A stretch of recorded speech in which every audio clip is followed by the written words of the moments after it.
자, 우리가 상상을 한번 해 보십시다. 만일 내 목숨이 5분밖에 남지 않았다. 여러분, 이것이 실제 상황이라 생각하고 내 목숨이 5분 후에 끊어진다. 한번 상상을 한번 해 보십시오. 저는 저희 아버지가 돌아가시기 전에 일주일 전에 혼자서 이제 아버지가 보니까 임종이 가까운 게 느껴지더라고요. 그러면서 실제로 아버지가 아닌 내가 앞으로 얼마 후에 죽게 된다면 과연 나는 어떨까 생각을 해봤어요. 이게 장난이 아닙니다. 정말 묵상하는 순간에 너무너무 지나온 인생이 필름처럼 돌아가는 거예요. 아쉬웠던 것들이 너무 많고, 후회스러운 것들이 너무 많고, 부족했던 것들이 너무 많고, 이 사람을 만나서 좀 사과했으면 좋겠다. 저 사람을 만나서 좀 용서를 구했으면 좋겠다. 이런 생각들이 머릿속에 가득했습니다. 실제로 제가 그 상황 속에 들어가 보니까 두 눈에 눈물이 그냥 쭉 흐르더라고요. 우리는 삶의 문제, 죽음의 문제를 다 남의 이야기라고만 생각하는 거예요. 실제로 삶의 마지막 순간을 단 5분을 남겨두었던 한 사형수가 있었습니다. 이제 5분 후에 교수대에 매달려서 죽어요. 이제 초침이 막 지나가는데 적군의 군화발자국 같은 죽음이 막 몰려오는 것을 온몸으로 전율하듯이 이 사형수가 느끼고 있었습니다. 그래서 이 사형수는 5분밖에 남지 아니하는 나의 인생을, 이 5분을 어떻게 살 것인가 생각하다가, 그래, 이 5분을, 시간을 쪼개서 2분을 먼저 내 사랑하는 가족들과 그동안 나의 사랑하는 친구들을 생각하면서 하나님 앞에 감사의 기도를 올려드려야겠다. 그리고 또 나머지 2분은 그동안 내가 지냈던 많은 지인들, 알고 지냈던 지인들, 이웃들을 생각하면서 하나님 앞에 또다시 그들을 허락하신 하나님 앞에 감사의 기도를 드려야겠다. 그리고 나머지 1분은 하나님께서 창조하신 이 모든 만물을 내 눈에 좀 담고 저 산천과 하늘과 바다와 내 눈에 좀 담고 내 목숨을 끝내야겠다. 이렇게 혼자서 생각을 했어요. 그리고 실제로 가족을 먼저 떠올렸습니다. 가족을 떠올리면서 그 가족들과 가까이 그 희로애락을 같이 했던 삶들을 생각하니까 자기의 인생이 파노라마처럼 쫙 흘러가는데, 1분을 생각하는데 두 눈에 눈물이 하염없이 흐르는 거예요. 나머지를 생각할 겨를도 없이. 그러면서 2분이 흘러가고 3분이 흘러가고 드디어 5분이 임박해 오는 그 순간에 이제 내 인생은 끝이구나 라고 생각했는데, 긴박한 발자국 소리가 팍 들려오더니 황제의 사면권을 가진 한 사람이 뛰어와서 사형을 멈추시오. 특별 황제의 사면에 의해서 이 사람이 죽지 않고 살았습니다. 이 5분이라는 시간, 죽음을 목전에 두고 그 긴박한 순간 죽음을 호흡하면서 보낸 그 절절한 5분, 인생이 얼마나 소중한지, 내게 허락하신 하나님의 때가 얼마나 소중한지, 이제 나는 나의 인생을 어떻게 살아야 할 것인가.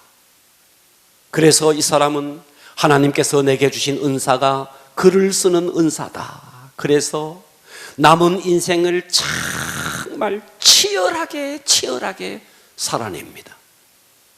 그러면서 이분이 소설을 썼습니다. 이 주인공이 바로 도스토예프스키고 죄와 벌, 유명한 세기의 명작을 남기게 됩니다. 자, 우리가 정말 내게 한정없이 시간이 주어졌다 생각하니까 하루하루를, 일주일을 너무 함부로 사는 거예요. 지난 여름에 태풍이 많았고 홍수가 많았습니다.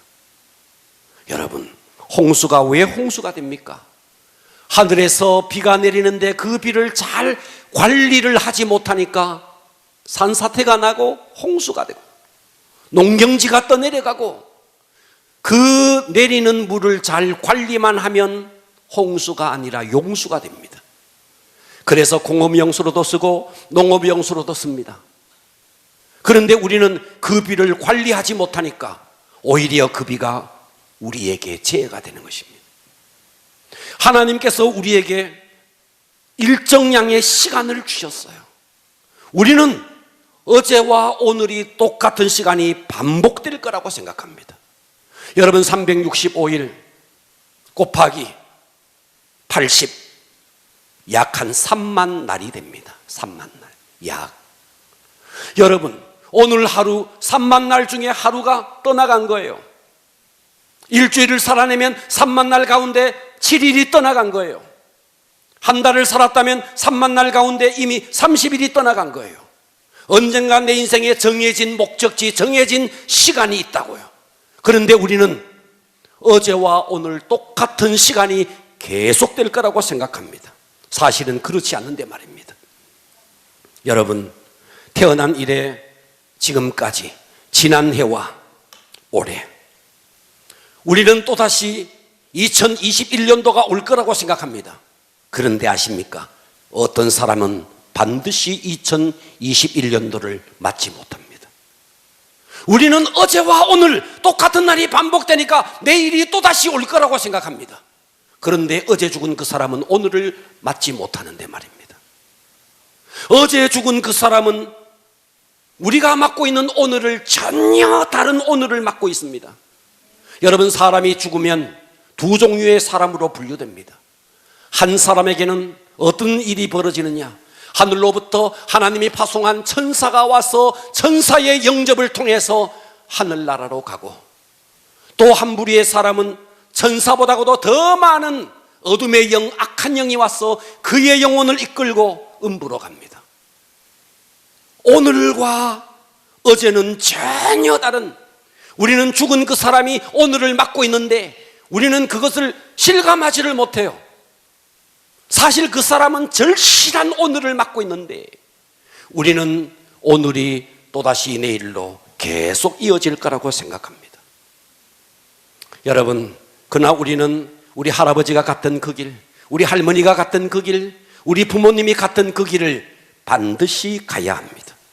이것이 개인적인 종말입니다. 그러면 이 땅에 개인적인 종말만 있느냐? 그렇지 않습니다. 우주적인 종말이 기다리고 있습니다. 시대의 우주적인 종말이 적군의 군화 발자국처럼 우리를 향해서 진격해 오고 있습니다. 오늘 다니엘서 12장 1절에 이렇게 말했어요. 그때에, 이 그때가 언젠데 바로 환난의 때를 말합니다. 환난의 때. 그때에 그 내 민족을 호위하는 큰 군주 미가엘, 하나님은 천사장 미가엘을 통해서 환난의 때에 하나님을 믿는 백성들을 보호한다고 말하고 있습니다. 큰 군주 미가엘이 일어날 것이요 또 환난이 있으리니 이 환난이 바로 7년 대환난입니다. 이는 개국 이래로 그때까지 없던 환난일 것이며, 그 환난 속에서 미가엘을 통해서 그때의 내 백성 중 책에 기록된 모든 자, 생명책에 기록된 모든 자가 구원을 받을 것이라. 할렐루야. 아멘. 이 7년 대환난이 코앞에 와 있습니다. 종말론자들은 이렇게 이야기합니다. 지금의 때가 언제냐? 바로 12시 5분 전이다. 주님이 재림에 오기 5분 전의 시간을 우리가 살아가고 있다. 도처에 이 재림의 징조가 도처에 이미 나타나고 있습니다. 그런데 여러분, 징조는 계속해서 징조가 나타나는데, 징조는 시간을 두고 나타나지만 그 예언의 성취는 한순간에 이루어집니다. 노아 때를 생각해 보십시오. 노아의 때, 노아를 통해서 하나님은 음성을 들려줬어요. 방주를 지어라, 방주를 지어라. 이 땅에 죄악이 환영했다. 방주를 지어라. 어느 순간 홍수로 이 땅을 심판할 것이다. 계속해서 예언을 했습니다. 그러나 노아 시대 사람들은 다 방만했습니다. 그 음성을 드러내지 않았습니다. 그런데 어느 날 갑자기 비가 쏟아지기 시작했습니다. 그 예언의 성취는 한순간에 이루어졌습니다. 소돔과 고모라를 보십시오. 아브라함을 통해서, 롯을 통해서 계속해서 하늘에서 유황불이 비처럼 내릴 것이다. 계속해서 그들에게 예언을 했습니다. 그러나 소돔성에 있던 사람들, 롯의 사위들까지도 그 말을 농담처럼 여겼습니다. 그런데 어떻게 됐습니까? 한순간에 유황불이 쏟아져 버렸습니다. 여러분, 예수님이 이 땅에 오실 때도 마찬가지였어요. 미가를 통해서, 이사야를 통해서 메시아가 올 것이다, 메시아가 올 것이다 수없이 예언했습니다. 그런데 당시의 유대인들, 나름대로 성경을 지킨다는 바리새인들, 나름대로 성경을 알고 있다는 서기관들, 나름대로 성경의 말씀을 통해서 하나님 앞에 예법을 지켰던 대제사장들, 수 없는 사람들이 있었지만 메시아가 정작 유대 땅에, 베들레헴 땅에 왔을 때 그들은 아무도 몰랐습니다. 아무도 몰랐습니다. 저 먼 나라의 동방박사가 와서 메시아의 탄생을 알렸습니다. 그 소리를 듣고 예루살렘이, 베들레헴이 소동하기 시작했습니다. 성경에 수없이 예언되었지만 그들은 그 소리를 드러내지 못했습니다. 오늘 우리가 지금까지 이 우주의 종말에 대해서 얼마나 많이 들었습니까? 징조에 대해서 얼마나 많이 들었습니까? 그런데 소돔과 고모라 때처럼, 그리고 저 노아 때처럼, 예수님 당시 사람들처럼 그것을 실제로 드러내지 못했습니다. 그동안 저는 이 시대의 징조에 대해서 수없이 이야기했습니다. 이스라엘이 독립할 것이다. 무화과 나무가 연하여지고 그 가지가 잎을 내면 때가 가깝다. 인자가 가까이 온 줄 알아라. 이스라엘 나라가 회복될 것이다. 회복됐습니다. 그리고 처처의 기근과 지진이 일어날 것이다. 시간이 갈수록 도처의 기근과 지진이 일어나고 있습니다. 온 세상에 복음이 전파될 것이다. 심지어 지금 복음이 예루살렘까지 들어갔습니다. 이와 같은 징조들이 도처에 이미 이루어졌고 지금 또 계속 그 징조는 나타나고 있습니다. 오늘은 또다시 저는 종말을 준비하라, 따라서 합니다. 종말을 준비하라. 종말을 준비하라. 한 번 더, 종말을 준비하라. 종말을 준비하라. 우리는 종말을 준비해야 됩니다. 개인적인 종말을 준비해야 되고 우주적인 종말을 준비해야 됩니다. 아멘. 할렐루야. 아멘. 그래서 저는 설교의 제목을 한 번 더 따라서 합니다. 종말을 준비하라. 종말을 준비하라. 네, 은혜 받기를 축복합니다. 아멘. 첫 번째로 종말의 징조가 있다는 거예요. 뭐가 있다고요? 종말의 징조. 종말의 징조가 있다는 거예요. 종말이 가까운 징조가 있다 하는 거예요. 여러분, 연세가 드신 분들은 우리가 비가 올 때를 알지 않습니까? 징조가 몸에 나타나지 않습니까? 몸이 뭔가 찌부르퉁하다. 내일 비가 오겠네. 징조가 있지 않습니까? 종말의 징조가 도처에 나타난다는 거예요. 그 종말의 징조 중에 지금까지 제가 많이 이야기했는데 오늘은 다른 이야기를 좀 하겠습니다. 종말의 징조 첫 번째가 뭔데? 지구온난화입니다. 뭐라고요? 지구온난화. 과격하게 뭐라고요? 지구온난화. 지구온난화입니다. 지구온난화가 뭔데? 이산화탄소와 같은 이런 기체가 하늘로 올라가서 그래서 이 지구를 둘러싸고 있는 거예요. 그래서 대기에서 발생하는 열이 빠져나가야 되는데 이 기체에 의해서 막혀서 지구 전체의 온도가 상승하는 것이 지구온난화입니다. 몇 년 전부터 과학자들은 지구온난화가 앞으로 2050년 이후에는 바다의 해수면이 높아졌어. 그러니까 바다의 해수면이 왜 높아지느냐? 지구의 온도가 높아지니까 북극에 있는 빙하가, 남극에 있는 빙하가 녹기 시작합니다. 그래서 어떻게 되는가? 바다의 해수면이 점점 높아져서 심지어 저 태평양에 있는 작은 섬들이 잠기기 시작했습니다. 해수면이 높아지니까 앞으로 2억 명의 사람들이 집과 고향을 잃어버리게 될 것이다. 실제로 지금 이 지구에는 이 지구온난화 때문에 우리가 이해할 수 없는 일들이 너무나 많이 일어나고 있습니다. 2015년도에 인도 그리고 파키스탄의 폭염으로 5천 명이 사망했습니다. 2016년도에 캘리포니아의 섭씨 52도. 여러분, 제가 오늘 아침에 체온을 재봤더니 36도 2분이었어요. 제 체온이 그랬어요. 그런데 온도가 52도로 올라갔어요. 지구의 온도가. 2017년도에 호주에서 47도, 중국 투펜 지역에서 52도, 2018년도에 캐나다 퀘벡에서 폭염으로 74명이 죽었습니다. 일본에서는 80명이 죽었고 2019년도에 호주에서 그리고 유럽에서 폭염이 계속되는 그 기록이 갱신되었습니다. 2019년도에 프랑스에서 작년입니다. 작년 여름에 1435명이 죽었어요.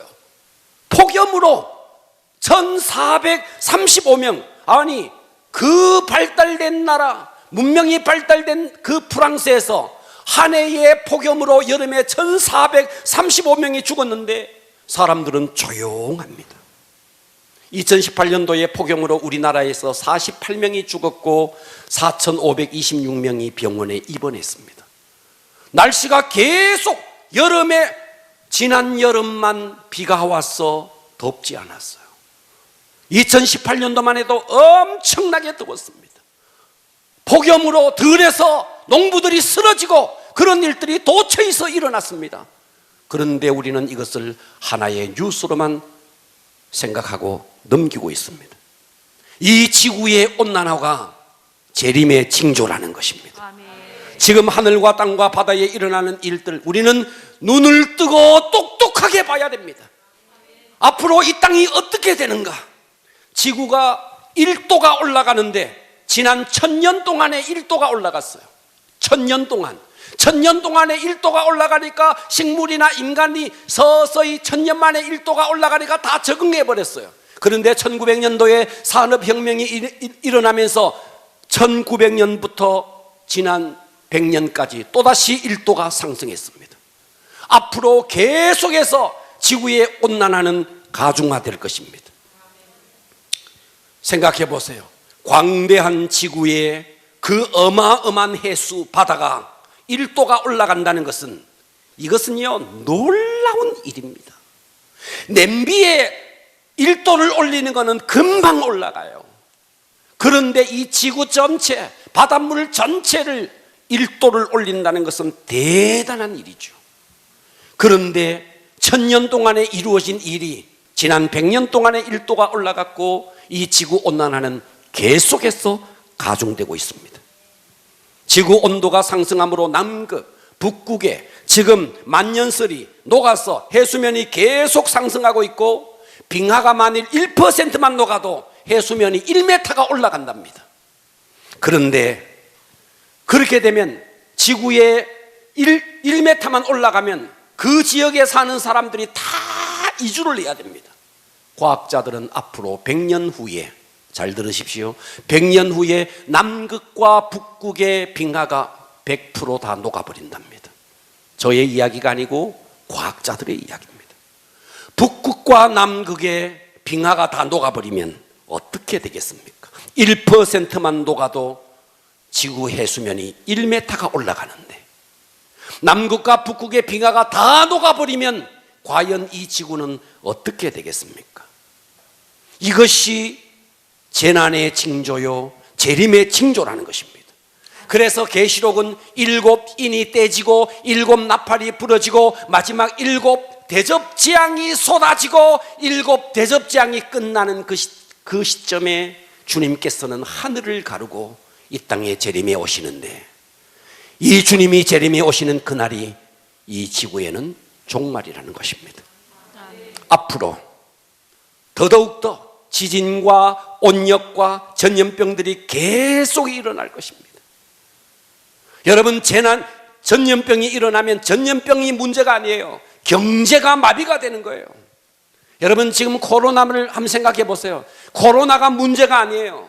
경제가 다 위축당하고 공장이 문을 닫고 놀라운 일들이 벌어지고 있는 거예요. 세상에 지금까지 우리가 정말 경험해 보지 못한 날들을 겪고 있지 않습니까?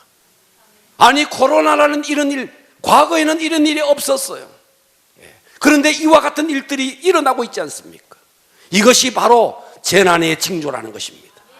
7 대접 심판, 7인이 떼지고 7 나팔이 부러지고 7 대접이 쏟아지는데, 이것이 환난이라는 것입니다.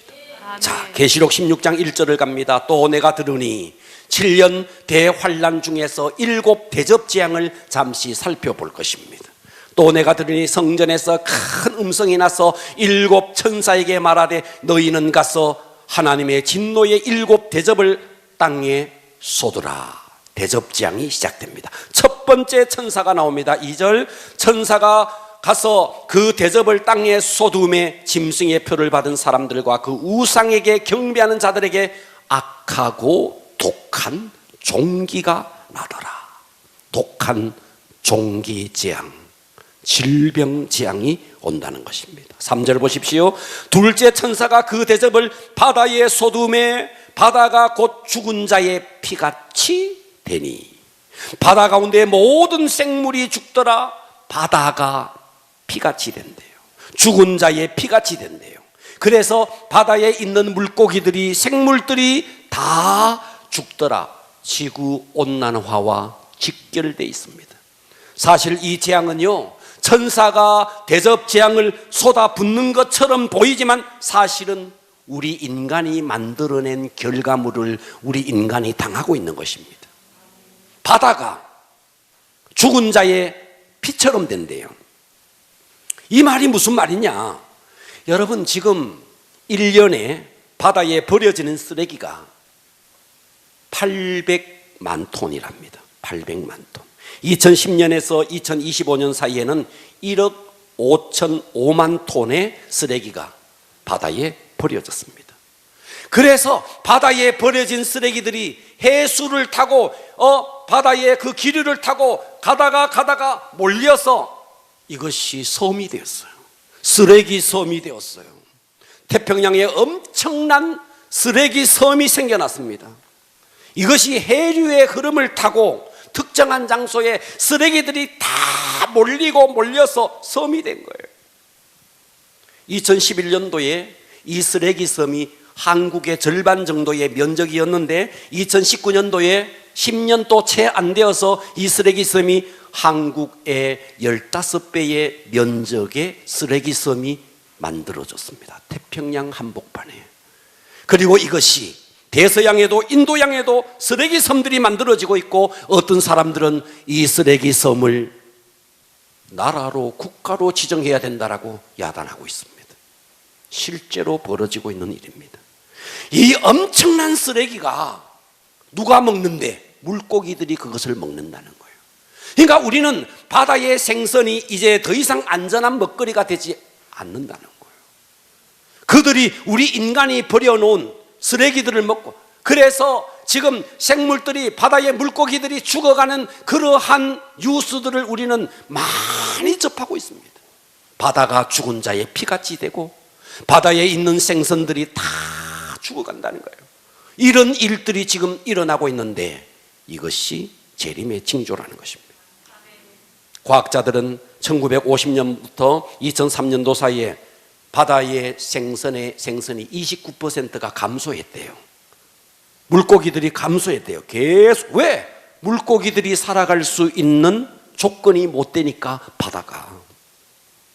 물고기들이 떼죽음을 당하는 뉴스를 우리가 시시때때로 접하지 않습니까? 준비하셔야 됩니다. 아멘. 이렇게 시대의 종말이 계속해서 긴박하게 다가오고 있다는 것입니다. 자, 계시록 16장 4절을 보십시오. 셋째 천사가 세 번째 대접이 떼집니다. 광과 물 근원에 쏟아지니 강에 쏟아졌대요. 여러분, 이것은 2000년 전에 요한이가 봤던, 사도 요한이 봤던 이야기입니다. 그런데 이 물 근원이 피같이 된대요. 이 말이 무슨 말이냐? 산업혁명으로 어떻게 됩니까? 강들이 전부 다 피 같은 오염된 물들이 흘러가고 있는 것을 2000년 전에 요한은 이렇게 표현한 것입니다. 인류가 스스로 만든 재앙이, 이것이 우리 인류에게 그대로 돌아오는 것입니다. 부메랑이 되어서 다 돌아오는 것입니다. 8절을 보십시오. 넷째 천사가 그 대접을 해에 쏟음에 해가 권세를 받아 불로 사람을 태우니 태양에 의해서 사람이 태워진답니다. 어떻게 이런 일이 있습니까? 여러분, 태양에서 우리 지구로 이 태양빛이 오는 데는 중간에 오존층이 있습니다. 오존층에 있어서 자외선을 막아주고 우리 인간에게 유해한 것들을 다 막아주는데, 우리 인간의 발달된 이런 내뿜는 공해로 말미암아 오존층이 파괴되어서 우리 인간을 유해하는 태양빛이 그대로 우리 인간에게 왔어. 피부암이 생기고 피부가 노화되고 백내장이 생기고, 이런 일들이 태양에 의해서 재난당하는 일들이 앞으로 일어난다는 것입니다. 이것이 바로 넷째 대접이라는 것입니다. 10절을 보십시오. 다섯째 천사가 그 대접을 짐승의 왕자의 쏟으니 그 나라가 곧 어두워지며 사람들이 아파서 자기 혀를 깨물어요. 얼마나 힘들었으면 혀를 깨무는 일들이 일어난다는 거예요. 12절 보십시오. 또 여섯째 천사가 그 대접을 강 유브라데에 쏟으며 강들이 말라서 동방에 쏘는 왕들의 길이 이것이 바로 마지막 7년대 환란 중에 일어날 3차 세계대전 아마겟돈 전쟁입니다. 이런 일들이 일어난다는 것입니다. 17절을 보십시오. 일곱째 천사가 그 대접을 공중에 쏟으매 그 음성이 성전에서 보좌로부터 나서 이르되 되었도다 하시니 번개와 음성과 우레소리가 있고 또 큰 지진이 있어 얼마나 큰지 사람이 땅에 있어 온 이래로 이같이 큰 지진이 없었더라. 큰 성이 세 갈래로 갈라지고 만국의 성들도 무너지니 큰 성 바벨론이 하나님 앞에 하신 바 되어 그 맹렬한 진노의 포도주 잔을 받음에 각 섬도 없어지고 산악도 간데 없더라. 또 무게가 한 달란트는 34kg입니다. 34kg이나 되는 큰 우박이 하늘로부터 떨어진다는 거예요. 그래서 사람들이 그 우박 재앙 때문에 하나님을 비방하나 그 재앙이 심히 큽니다. 지구는 7 재앙을 통과하면서 이 지구는 완전히 초토화되고 7 재앙이 끝나고 주님은 하늘을 가르고 구름을 타고 이 땅에 재림해 오시니 이것이 그리스도의 재림입니다. 아멘. 여러분, 우리가 살펴본 이 7 대접 재앙은요, 전염병과 그리고 기후온난화와 직결되어 있습니다. 코로나와 같은 이 전염병이 등장한 것이 바로 주님의 재림의 징조라는 것입니다.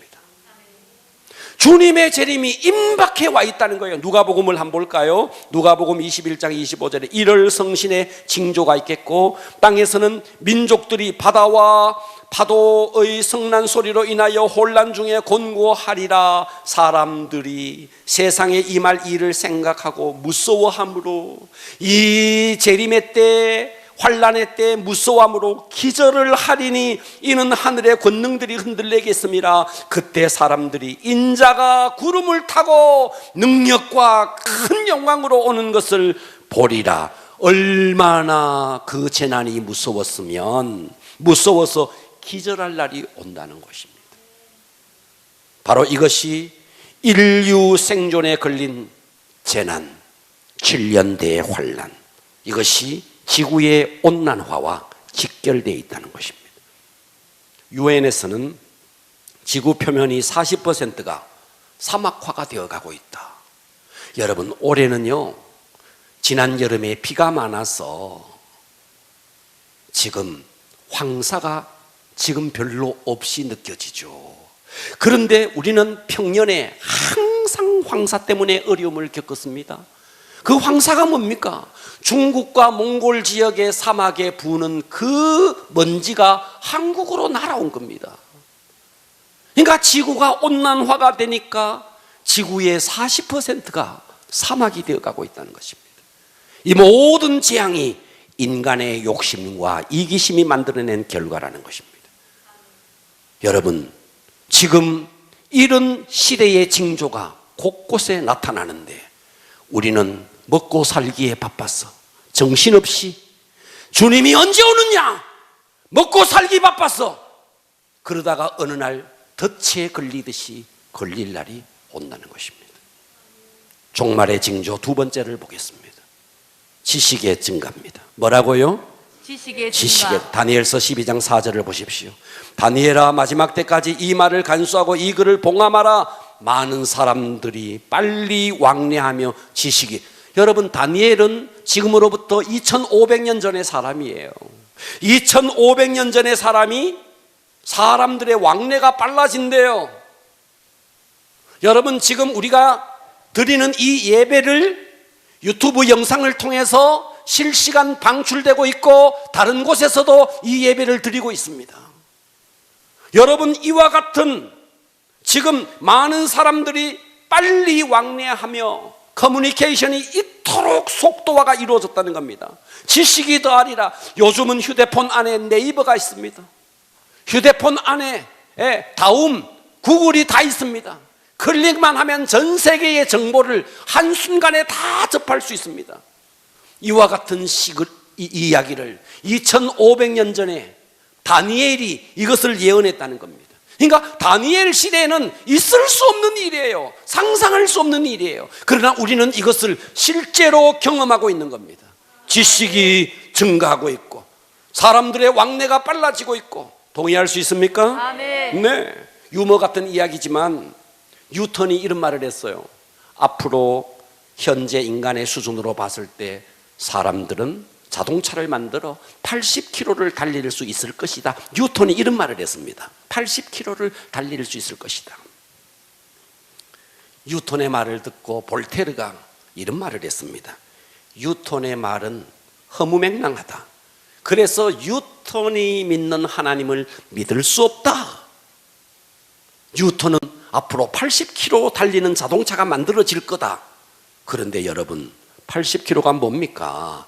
KTX는 300km로 달리고 있고 여러분, 하늘의 비행기는 1000km 그 더 빨리 달리고 있는데 80km가 뭡니까?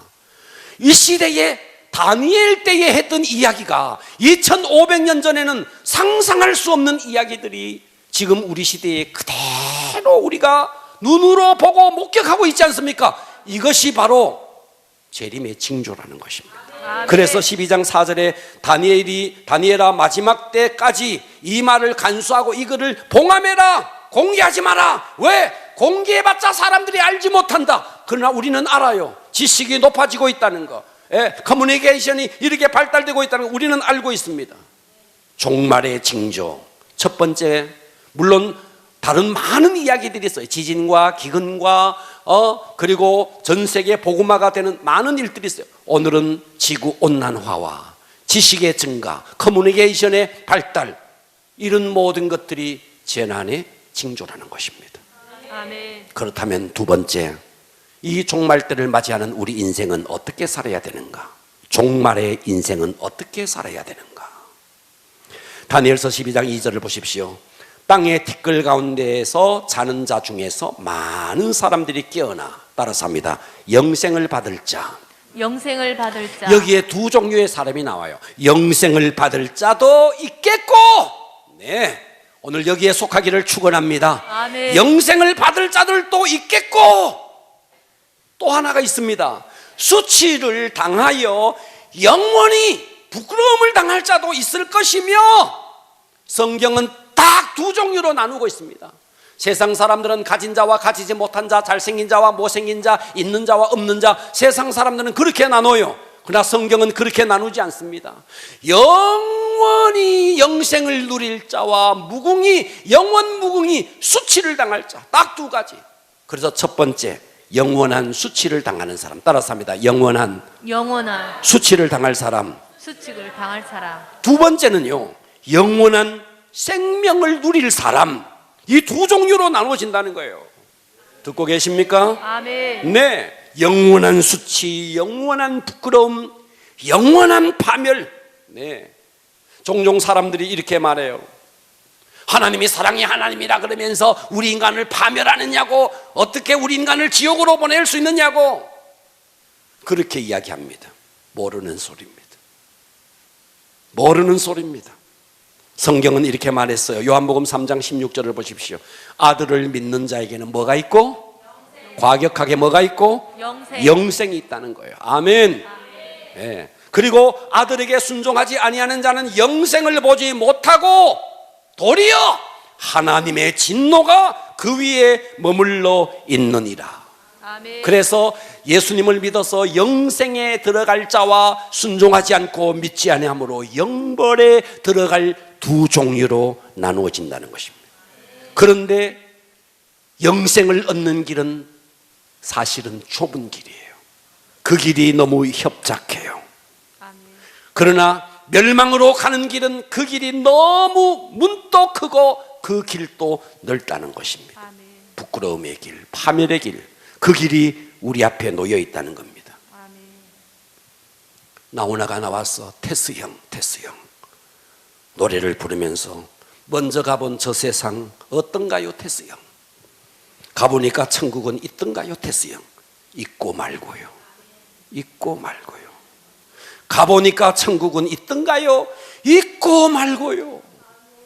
이 노래를 보면서 나오나는 구원을 못 받았겠구나 이런 생각이 들더라고요.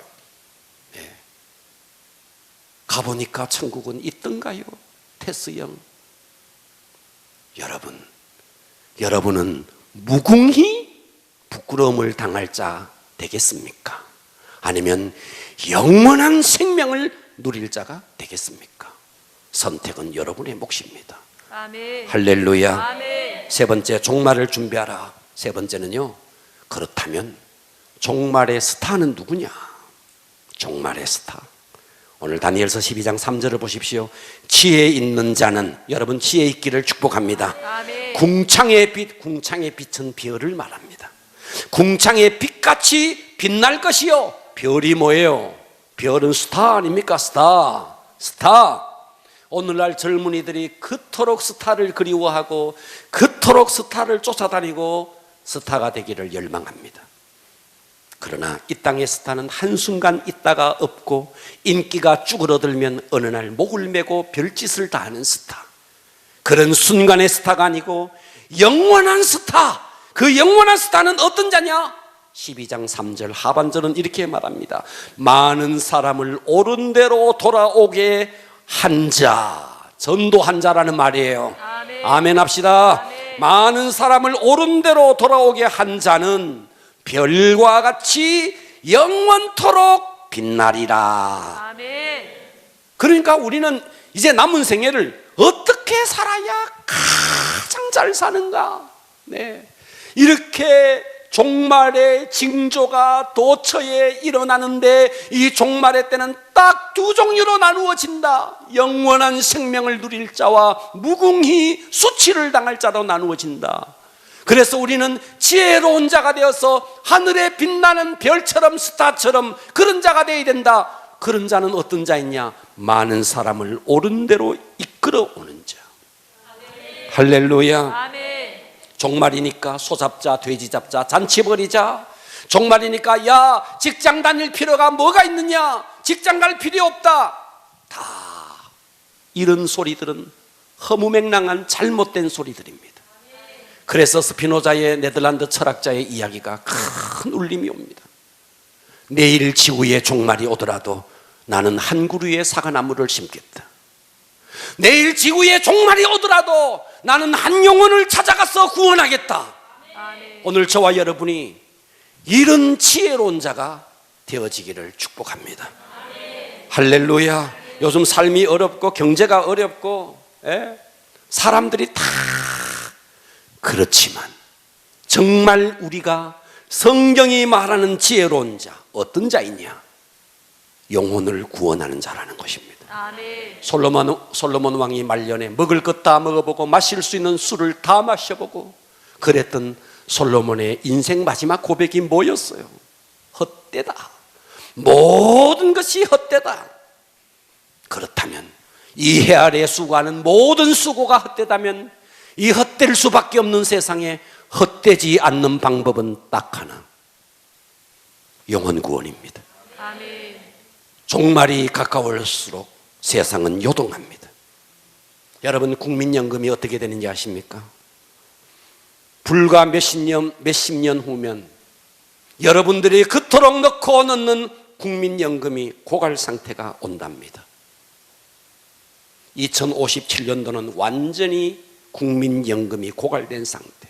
왜? 경제는 어렵죠. 연금 수령자는 많아지죠. 연금 가입자는 없죠. 연금이 고갈된 상태. 그런데도 우리는 정부를 믿어요. 그런 정부를 믿어요. 하나님을 믿지 못하고 정부를 믿어요. 여러분, 이 정부가 여러분의 미래를 보장해 주실 수 있는 것 같습니까?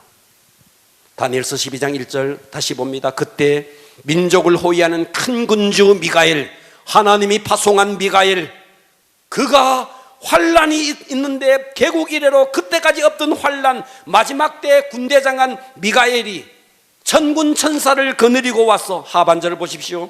그때 내 백성 중에 책에 기록된 모든 자, 생명책에 기록된 모든 자, 미가엘이 그들을 보호하고 지켜준다는 것입니다. 아멘. 어떤 환란 속에서도 주님을 믿는 자, 주님 뜻대로 사는 자, 주님은 안전하게 보장해 주신다는 것입니다. 나라가 우리를 보장하지 못합니다. 우리를 보장하시는 분은 오직 예수 그리스도십니다. 아멘. 문제는 우리가 아니에요. 우리는 예수를 믿어서 영생에 들어간다 하지만 아직도 여러분들이 아는 가족들, 여러분들이 아는 친구들, 지인들 가운데 무궁히 수치를 당할 그 위치에 있는 자가 있다면 우리는 그들을 어떻게 해야 되겠습니까? 그들 앞에 파멸의 길이 놓였는데, 넓고 광활한 길이 놓여서 얼마 있지 않으면 영원한 지옥으로 떨어질 그날이 가까이 다가오고 있는데, 우리는 나 하나 구원받았다고 이렇게 머물러 있을 수 없다는 것입니다. 가을은 추수의 계절. 왜 우리가 새생명 축제를 엽니까? 여러분, 하늘나라의 스타를 만들어 주려고. 여러분, 예배에 왜 감격이 없습니까? 나 혼자 와서 예배를 드리니까 감격이 없는 겁니다. 홀로 딸랑 왔어. 그것도 예배 시간에 이미 시작되어 준비도 없이, 아무런 느낌도 없이, 감동도 없이 거의 혼수 상태로 있다가 가는 분들. 여러분, 왜 우리가 새생명 축제를 열까요? 여러분이 스타가 되라고, 하늘의 영원한 스타가 되라고. 여러분, 종말의 징조는 도처에 나타나고 있습니다. 이 기후온난화, 그리고 지식이 높아지고 이렇게 시대가 빠르게 돌아가고 있습니다. 이 종말 시대는 두 부류로 탁 나눠집니다. 영원히 수치를 당할 자와 영원히 영생을, 생명을 누릴 자. 그렇다면 영원한 스타는 누구일까요? 영혼을 구원하는 자입니다. 아멘. 할렐루야. 아멘. 우리 다음 주는 홀로 오지 마시고, 홀로 오지 마시고, 그동안 코로나 때문에 예배를 쉬고 있는 분들도, 대면 예배를 쉬고 있는 분들도, 교구마다 목장마다 다 그들을 도전하시고 정말 주님이 기뻐하는 축제의 예배가 되어지기를 주님의 이름으로 축원합니다. 아멘. 기도하겠습니다.